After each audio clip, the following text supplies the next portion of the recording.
আসসালামু আলাইকুম। Fahmida's little kitchen and blogs আপনাদের সবাইকে স্বাগত। নতুন একটা ভিডিও নিয়ে হাজির হয়ে গেলাম। কেমন আছেন সবাই? আশা করছি ভালো। আজকে সকালে নাস্তায় করছি হচ্ছে জাউ খিচুড়ি। এটা কি জানেন? এটা হচ্ছে লেফট ওভার ভাত, লেফট ওভার একটু ডাল, লেফট ওভার গরুর মাংস সব কিছু দিয়ে হচ্ছে লবণ দিয়ে হলুদ দিয়ে জাল করে নিয়েছি, কাঁচামরিচ দিয়ে। এখন একটা পেঁয়াজ আর রসুন দিয়ে বাগার দিব। খেতে সেই লেভেলের মজা। যদি চান এখানে আবার অনেকে হচ্ছে টক জাতীয় জিনিস অ্যাড করে, যেমন জলপাই, তারপর হচ্ছে তেঁতুল, এগুলো অ্যাড করলেও মজা লাগে। তবে আমার বাসায় আবার জলপাই তেঁতুলের কোনো টক চলবে না। আমরা হয় লেবু অথবা আচার দিয়ে হচ্ছে এটা খেতে পছন্দ করি। মানে আপনাদের ভাইয়া পছন্দ করে, আমার আবার টকে কোনো সমস্যা নেই, আমার ভালো লাগে খেতে। তো ঠিক আছে, এটা বাগার দিয়ে নিব। আর এর মধ্যে হচ্ছে দুপুরে রান্নার প্রস্তুতিও নিচ্ছি, দেখি কী করা যায় আজকে রান্না। তো সেটাও কিন্তু আপনাদের মাঝে শেয়ার করব। এই যে দেখেন, বিশাল বড় একটা বেগুন। এটা হচ্ছে ভাজি করব প্লাস রান্না করব। মানে ছোট মাছ দিয়ে এটা রান্না করব। আর এটা হচ্ছে ভাজি খেতেও মজা, ভর্তা খেতেও মজা। তো ভাজি করলে তো আর ভর্তা খাওয়া যাবে না, তাই জন্য হচ্ছে একটু ভাজিই করব এটা। তো ঠিক আছে, একবারে রান্নায় দেখা হচ্ছে। কাটা বাছা শেষ, এখন রান্নায় চলে আসছি। আর হচ্ছে প্রথমে বেগুন ভাজি করে নেব। আচ্ছা, আর একটা কথা বলি, আমাকে জ্বালানোর জন্য নতুন কিছু আবিষ্কার হয়ে গেছে। মানে আগে তো এই পাশের বিল্ডিংয়ে কনস্ট্রাকশনের কাজ চলতো, এত সাউন্ড হইতো যে কথা বলতে পারতাম না, ভিডিওতে ভয়েস দিতে পারতাম না। আর এখন নতুন একটা চালু হয়েছে, সেটা হচ্ছে মোরগ।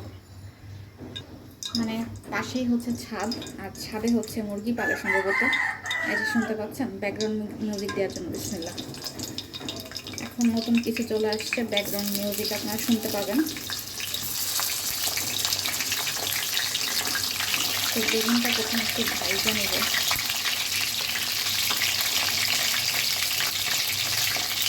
এই বেগুনগুলো ভর্তা খাইতে খুব ভালো লাগে।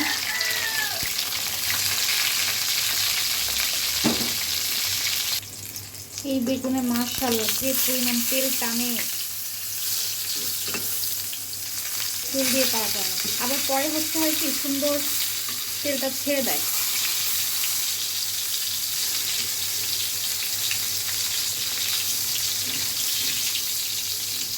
ঠিক আছে, বেগুনটা আগে ভেজে নিই, তারপরে হচ্ছে মাছ দিয়ে শাক দিয়ে রান্না করবো। এখানে হচ্ছে বেগুনটা আমি ভেজে ফেলেছি একদম মজা করে। আর এই দেখেন কতগুলো তেল বেরিয়েছে। তো এখন হচ্ছে মাছটা রান্না করে নিব শাক দিয়ে। পালং শাক দিয়ে হচ্ছে ইলিশ মাছের মাথা টাথা লেজ টেজ দিয়ে আমি রান্না করব। তো চলেন রান্নাটা করি।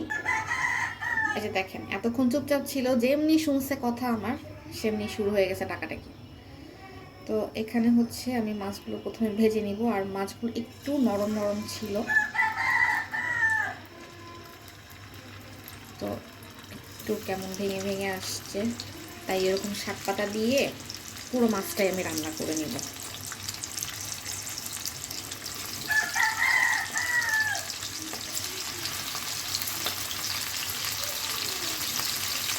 মাশাআল্লাহ, মাছ থেকে অনেকটা তেল বেরিয়েছে।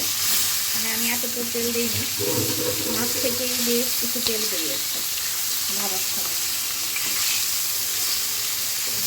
হ্যাঁ, ইলিশ মাছ হচ্ছে বড় বড় সুন্দর ফ্লেভার, এটা তো নতুন করে কিছু বলার নেই।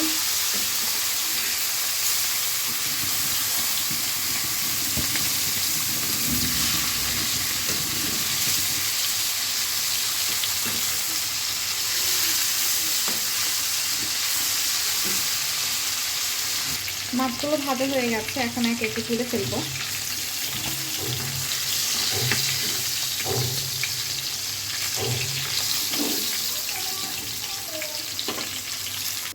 দিয়ে দিব কয়েকটা পেঁয়াজ কুচি। পেঁয়াজটা যখন একটু ব্রাউন করে ভাজা হয়ে যাবে, এখানে একটু আদা রসুন বাটা দিয়ে দিব, প্রায় 2 টেবিল চামচের মতন। মশলাটা খুব ভালো মতন কষিয়ে নিব। কয়েকটা কাঁচামরিচ দিয়ে দিব একটু পানি। এটা হচ্ছে আমি একে একে এখানে গুঁড়ো মশলা অ্যাড করে দিব।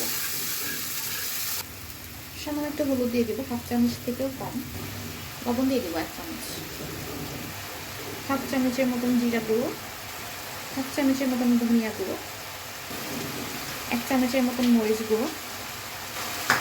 সবগুলো মশলা খুব ভালো মতন কষিয়ে নিতে হবে এখন সময় নিয়ে। এরপর হচ্ছে আমি পালং শাক দিয়ে দিব। পালং শাক আমি কেটে বেছে ধুয়ে নিয়েছি। বিসমিল্লাহ। চাইলে কিন্তু একটা আলু, তারপর হচ্ছে একটু শিম, এগুলো দেওয়া যেতে পারে, তবে আমি আর কিছুই দিচ্ছি না, আমি সিম্পলভাবে জাস্ট শাকটাই রান্না করে নেব। একটু ঢাকনা দিয়ে ঢেকে দিব, আস্তে আস্তে একটা পানি গলবে, পানি গলে এই পানির মধ্যেই সিদ্ধ হবে, আমি এক্সট্রা আর কোনো পানি দিব না। তারপর একটু মজে আসলে দেন হচ্ছে মাছটা দিয়ে দিতে হবে। এই যে শাক থেকেই বেশটা পানি গলেছে, দেখতে পেয়েছেন। এখন একটু নেড়ে চেড়ে মিশিয়ে তারপর হচ্ছে ভেজে রাখা মাছ মাথা এগুলো দিয়ে দিব, এতে করে ফ্লেভারটা ভালো আসবে। এখন হচ্ছে ভেজে রাখা মাছ আর কাটা এগুলো দিয়ে দিব। এটা যে কত মজা মজা কি আর বলবো, আপনারা বাসায় যদি রান্না করে খান কখনো তখন টের পাবেন। এমন না যে ইলিশ মাছ দিয়েই করতে হবে, এটা কিন্তু ম্যান্ডেটরি না, এটা চাইলে যে কোনো টাইপের মাছ, মাছের মাথা, ছোট মাছ সব কিছু দিয়ে করা যাবে। তবে ইলিশ মাছটা দিয়ে অথবা পাঙ্গাস মাছ দিয়ে বা বড় কোনো যে কোনো মাছের মাথা টাথা দিয়ে বেশি মজা লাগে খেতে। তো ঠিক আছে, রান্নাবান্না হয়ে গেছে, একদম লাঞ্চে দেখা হচ্ছে। হয়ে গেল রান্নাটা, আর মানে ঘড়ি ধরে 5 মিনিট জাল করলেই রান্না ডান। দুপুরে রান্নাবান্না শেষ করে এখন খাচ্ছি সকালের নাস্তা। আমি আর আমার ছেলে বসে বসে খাবো এখন। ছেলেকে স্কুল থেকে এনে দেন হচ্ছে ওকে নাস্তা করাবো, আর আমি হচ্ছে এখন একটু খেয়ে নেব, খেয়ে একটু রান্নাবান্না করে দেন হচ্ছে স্কুল আনতে যাব। ঠিক আছে, একটু খেয়ে নিই। বিসমিল্লাহ।